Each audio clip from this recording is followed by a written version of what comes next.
Bonjour, c'est Cryptolis, j'espère que vous allez bien en ce début 2025. Avec tout ce vert, je suis sûr que ça va beaucoup mieux que la semaine dernière. Alors oui, c'est positif, on atteint des niveaux clés, il va falloir voir si sur BTC on est capable de pouvoir les passer et se rappeler aussi du risque que l'on peut avoir si jamais il y a peut-être un attentat sur Trump, parce que oui, c'est aussi une des nouvelles.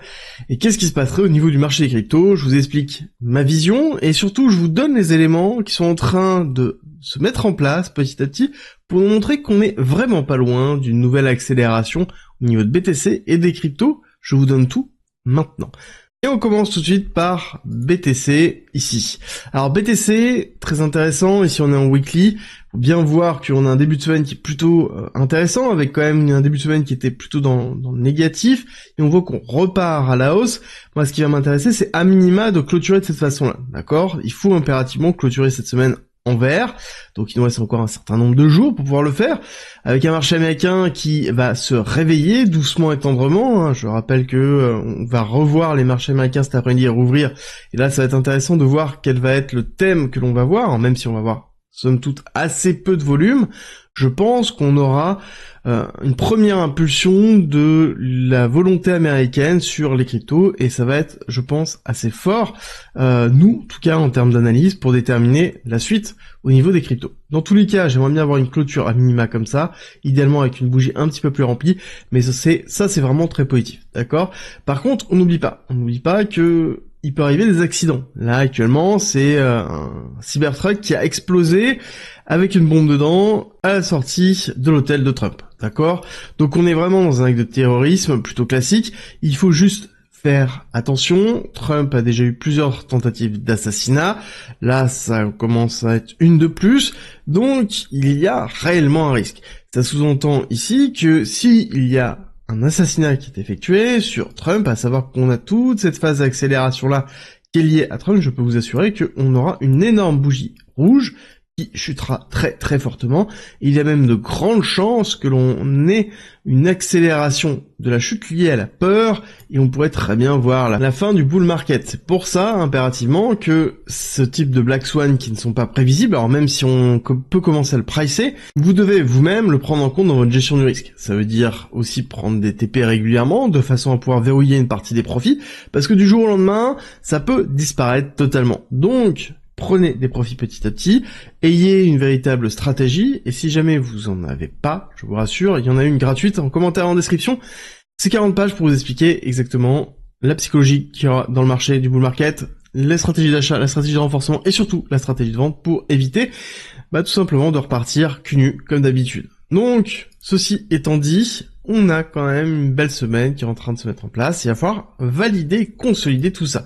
Oui, parce qu'on avait expliqué tout simplement qu'on avait cette buy zone qui se trouvait ici.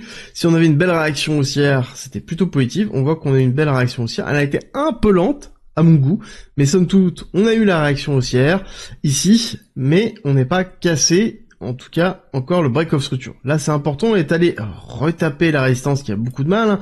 95 500, c'est vraiment difficile à passer, on voit qu'on se fait ravaler systématiquement les mèches, et il va falloir aller chercher ici les 96 200, ce break of structure ici, et surtout clôturer au-dessus. Ça c'est vraiment super important, ne pas avoir une mèche et être ravalé, il faut vraiment clôturer dessus. Si on clôture dessus, ça veut dire qu'on n'aura pas une chasse à l'équité, on aura bien ici la mise en place d'une validation d'un changement d'une pattern, d'accord, la pattern elle est baissière court terme, là on inverse ça avec une pattern qui va être, donc une tendance qui va être haussière, avec une rupture de tendance, et ce que l'on attend ici. Est-ce que ça va être aujourd'hui l'ouverture du marché américain? Peut-être, il va falloir juste faire attention aux pièges que l'on pourra voir avec juste une mèche, comme je vous l'ai dit, ouverture du marché américain, et globalement, hop, on se renfonce, et là on va casser en dessous des 91. Là ce sera pas du tout fun, donc là, on a un bon setup pour aller chercher plus haut, mais il nous faut le dernier pas. Le dernier pas, il est ici. Clôture au moins en 4 heures, idéalement, au-dessus de ces zones-là. Et si on fait une clôture daily, ce sera vraiment très bon signe. Ça veut dire que là, on est retour 100K très vite, et certainement, on va chercher ici les zones de liquidité qui se trouvent dans cette partie-là, et donc certainement aller retester les 108 000, ce qui serait cohérent d'ailleurs par rapport à la temporalité qu'on s'était donnée, qui est la réouverture du marché américain, le 6 janvier, 6, 7, 8 janvier, dans lequel on pourrait réavoir beaucoup de volume, et ces volumes seraient bénéfiques pour l'ensemble du marché, pour repartir à la hausse. Alors, il y a deux autres points que je voudrais vous donner. C'est que, on voit bien qu'on est dans une fin d'année 2024, qu'on a bien eu la fin d'année 2024 avec ici la baisse de l'Open Interest. C'est le graphique vert que vous voyez, Open Interest sur le CME. Le CME, c'est le Chicago Mercantile Exchange. C'est les futurs des institutionnels sur Bitcoin. Quand on voit une baisse de l'Open Interest, c'est-à-dire qu'on a une baisse du volume. D'accord? Donc ça veut dire qu'on a bien ici, sur la fin d'année, on valide bien la baisse du volume des institutionnels sur les futurs de BTC, ce qui explique aussi potentiellement la difficulté à pouvoir casser certains niveaux au niveau de Bitcoin. Quand on regarde les autres éléments qui sont cette fois-ci plutôt positifs, c'est-à-dire qu'on valide là, dans ce que je viens de vous expliquer, que c'est normal que fin d'année ce soit compliqué, on le valide bien à travers le CME, et par contre on a des éléments qui sont vraiment positifs. Le premier, ça va être la balance Bitcoin, qui est le nombre de Bitcoin disponibles dans les exchanges. On voit bien qu'elle continue à chuter, qu'elle a repris sa chute ici le 1er janvier. D'accord? On a bien en début d'année, on avait une consolidation depuis le 18 et on voit bien qu'on a ici bien une baisse sur le 1er janvier. C'est très important. Ici, son nombre de BTC disponibles dans les exchanges et c'est-à-dire on va dire la liquidité du marché de Bitcoin. Et quand on commence à baisser, c'est là où on a vraiment une accélération. On voit bien que on a décéléré à partir du moment où cette balance ici était redevenue stable. On voit que le prix a chuté à ce moment-là.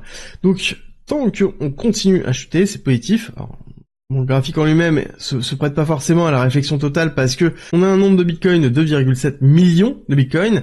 On a l'impression qu'on est arrivé à zéro avec ce graphique-là, sauf que c'est pas la réalité. On est à 2.19, 2.16, quelque chose comme ça. Donc, on a baissé, oui, c'est vrai, de 500 000, 600 000 Bitcoin, ce qui est énorme, mais ce n'est pas suffisant en fait pour driver le marché. On a tendance à dire que il n'y a plus de Bitcoin dans les exchanges. C'est faux, on est quand même très très loin de ne plus en avoir. Mais c'est juste que oui, ça diminue drastiquement, et ça c'est un effet très fort des ETF, on va revenir dessus dans quelques instants. L'autre point qui est plutôt positif, voire même très positif, c'est que on a des outflows de BTC. Les outflows, ça veut dire qu'on sort les bitcoins des exchanges vers des wallets, et donc là c'est positif, ça veut dire que en effet on a acheté du BTC et on les sort, on les met sur un wallet, par exemple un cold wallet comme Ledger, pour pouvoir justement les protéger. Donc ça veut dire que on a des achats qui sont effectués, pas de ventes, alors que quand on a des inflows qui ont lieu, ça veut dire que généralement on va avoir des grosses ventes derrière. Donc là c'est plutôt positif aussi, ça veut dire que cette baisse a été rachetée au niveau de BTC. Bon, maintenant, qu'est-ce qui se passe concrètement au niveau des altcoins? Quand on regarde le total market cap, on voit que c'est plutôt positif. On a fait un petit break-off structure ici, donc là-dessus, c'est vraiment un premier pas qui est vraiment intéressant. Le plus gros pas, il va être ici, dans les 3.4, qui vont être vraiment le niveau clé. Pareil, encore une fois, on est quand même un peu loin de ça. À partir du moment où on aura cassé ce niveau-là, ce sera vraiment positif pour l'ensemble des cryptos. Mais toujours ces altcoins, est-ce qu'ils vont décoller à un moment donné? Quand on voit le RSI qui est en train de repartir à la hausse, on se dit ok, bon, ça veut dire que quand même il y a un momentum qui est en train de se recréer, alors pas sur tous les altcoins, mais en tout cas sur une bonne partie des altcoins, donc il y a quelque chose qui est en train de se faire. Et au niveau de la dominance, qui représente la part de Bitcoin sur l'ensemble des cryptos, on voit qu'on a eu un rejet qui était presque parfait des 60%, et on est en train d'arriver dans la zone compliquée. Je rappelle que cette zone des 57% avait été compliquée à passer à plusieurs reprises, et si on a ici bien une cassure, une consolidation en dessous, il y a de grandes chances, si on fait ça, tac, tac, il y a de grandes chances d'aller casser en dessous et de vraiment avoir le début de la alt season, pareil Q1, Q2 2025. Je rappelle que, par contre, on a une date à noter. La date à noter, c'est le 20 janvier de 2025, ça va être l'investiture de Donald Trump. Là-dessus, il y a deux possibilités. Soit on a réellement une explosion, je pense assez peu probable, en tout cas en l'état, soit on a un sell the news avec une respiration de marché qui peut être un petit peu violente. Donc il faut le prendre en considération sur le 20 janvier. Si ça n'arrive pas, ça veut dire qu'on va continuer à accélérer très vite, parce que à partir du moment où il sera rentré au pouvoir, je peux vous assurer que dans les 90 premiers jours, on va avoir une série de nouvelles qui vont marquer son mandat, et il y aura certainement des nouvelles et des news pour les cryptos en général. Bon, ce qui est sûr, c'est que on a le marché qui est en train de se préparer à tout ça, avec AAV qui tape ici 33 milliards de dollars en termes de fonds déposés directement sur la plateforme. On est en train de dépasser le niveau de 2021. Là, on est vraiment dans quelque chose qui note vraiment la préparation de la finance décentralisée et de l'éclatement de la altcoin season. Ça me rappelle vraiment ce qu'on avait pu voir justement en début 2021, avant d'avoir vraiment la grosse explosion, et la deuxième grosse explosion en fin 2021. Là, on voit bien que sur novembre 2024, on a eu bien une grosse accélération. Ça s'est calmé le 18 décembre, hein, toujours ce 18 décembre. Toujours très important de le noter que la préparation de la fin d'année est toujours très compliquée pour le marché. Personnellement, j'avais noté le 20 décembre, du 20 décembre au 6 janvier. On voit qu'on avait 2 jours d'avance au niveau du calendrier, mais somme toute, on a bien eu ici une chute très forte. Mais quand on voit ça, on voit les niveaux que l'on a, ça veut dire que les gens sont en train de se préparer. Ils sont en train de se préparer à pouvoir emprunter, pour pouvoir racheter des cryptos, pour pouvoir ici faire de la finance décentralisée. On voit que AAV se prépare aussi certainement à exploser, parce que quand on voit une augmentation de la TVL comme ça veut dire qu'on a une augmentation des revenus. Et si jamais on a aux USA, avec la mise en place de Trump, une réglementation qui est beaucoup plus souple sur la définition d'une securities, ça veut dire qu'on aura les frais qui seront donnés, en tout cas partiellement, aux détenteurs des AAV. Ça, c'est le cas de AAV, c'est le cas d'autres cryptos, comme Uniswap, on en a déjà parlé dans plusieurs fois. Si ça vous intéresse, j'ai traité chacune des cryptos, on va dire quasiment le top 200, dans la chaîne. Il suffit simplement de taper Cryptolyse et non de la crypto, vous allez certainement voir mes différentes analyses, si jamais ça vous intéresse. Mais en tout cas, on peut avoir une valorisation liée à AAV grâce à ça, et en tout cas, pour moi, c'est un des vecteurs importants pour montrer qu'on est certainement au début de la altcoin season, parce qu'on peut aller beaucoup plus haut en termes de TVL, c'est-à-dire Total Value Lock, d'argent bloqué, parce que là, on compare avec 2021-2021, où il n'y avait pas de partie institutionnelle, purement au niveau des cryptos. Il n'y avait pas d'acceptation du monde des cryptos en général. Là, si on a une réglementation, et on a en effet une règle pour notamment les tokens, donc c'est-à-dire les cryptos de DAO, c'est-à-dire d'infrastructures décentralisées, je peux vous assurer qu'on aura certainement une très très belle altcoin season à partir du moment où on a bien sélectionné ces altcoins, forcément. Mais pour ça, encore faut-il qu'on arrive à casser un niveau clé, hein, toujours ce niveau-là. Pourquoi je vous dis qu'il est vraiment difficile sur Bitcoin à passer? Parce que si on regarde un petit peu sur les carnets d'ordre et qu'on regarde ce qui est en train de se passer, on voit bien que ici, sur les 95 600, on a vraiment un netto sur Binance, un d'achat, c'est-à-dire les deux cases qui sont à 32,49, donc c'est-à-dire à 95 500 et à 95 400, qui sont continuellement en train d'être achetés, donc ça c'est les achats, et au-dessus on a les 95 700 et 95 800 qui sont ventes, et c'est des niveaux qui sont conséquents, parce que là les chiffres que vous voyez c'est des BTC, donc ça veut dire qu'il faut du volume, il faut de la puissance. Est-ce que le marché américain qui va réouvrir va nous donner cette puissance-là?